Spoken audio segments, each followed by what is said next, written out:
Hi, I'm Andrew Laird. Let's talk COVID and the workplace.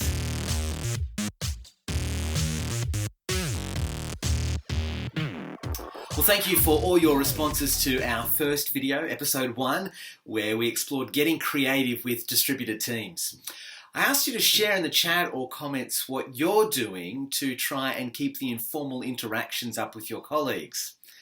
Ronnie shared this great idea his workplace is doing, an easy way to get those so-called water cooler conversations happening. While Jeff shared his story in response to the example of more people moving out of cities and working remotely where housing is cheaper. He's been doing that for a decade already and agreed that this is only going to increase. Now you can keep your comments and suggestions coming on our first episode. Find the COVID and the Workplace playlist on the Life at Work YouTube channel or the Life at Work Conference Facebook page or on my personal LinkedIn account. Well, today we're talking about something that is starting to bite many people hard. Unemployment or underemployment? Well, as of yesterday, Australia is officially in recession for the first time in nearly 30 years. And to make it worse, the fall in GDP this time round is far greater than it was during the recession of 1991. Of course, this record fall in economic activity has been driven by the shutdowns to contain COVID. Now, this graph shows the worst affected sectors because of the downturn in private spending. Perhaps few surprises there. But what the graph hides is the personal toll. All that red means people becoming unemployed or underemployed. And there's a very good chance you who are watching this are among those already impacted or know others who are.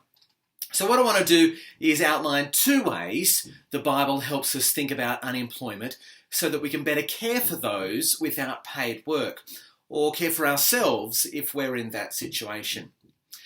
But before I outline those 2 ways, here's the biblical foundation that underpins them. As creatures made in the image of a God who works, we have been what I like to call wired to work. That is, part of what it means to be human and express our humanity is to work. That is why work can sometimes be so very, very satisfying.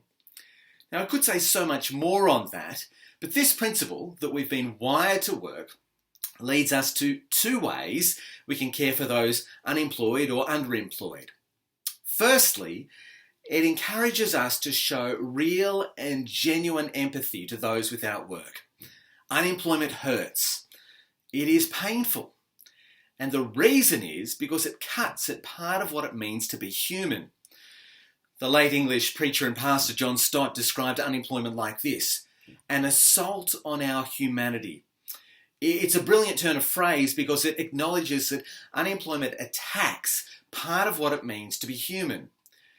So the first way we care for those unemployed is to not trivialise the issue or downplay the pain they might be experiencing. It makes perfect sense in light of the fact we have been wired to work. And if you are unemployed and do feel something of this, then know that that is an entirely normal response. Don't try and mask it or cover it up. It's entirely legitimate to feel discouragement and despondency over a lack of paid work. But the second way to care for those unemployed, which flows from the fact that we are wired to work, is to encourage them to keep working. I've been talking about work so far purely in terms of paid employment, but there is much good work that we can do that is unpaid. Caring for others, volunteering with community organisations, serving in our churches. Now, one of the best and most practical things we can do if we are unemployed is find outlets to express this worker aspect of our humanity. Yes, we're not being paid for it. No, I'm not downplaying that at all. But if we have been wired to work, one of the best ways to stave off discouragement and despondency during unemployment is to keep finding ways to express this aspect of our humanity.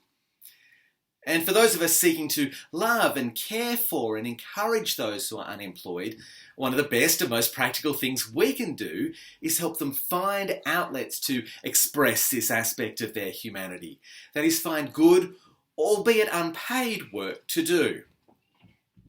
Well, now it's over to you. Are you unemployed or underemployed at the moment?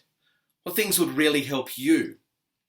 Or if you're still in paid employment, what suggestions do you have for how to care for those who are unemployed? Leave your suggestions in the comments or chat sections below. Well, next time we're talking hybrid or flex work models and the implications for the future of work. Until then, I'm Andrew Laird, talking COVID and the workplace.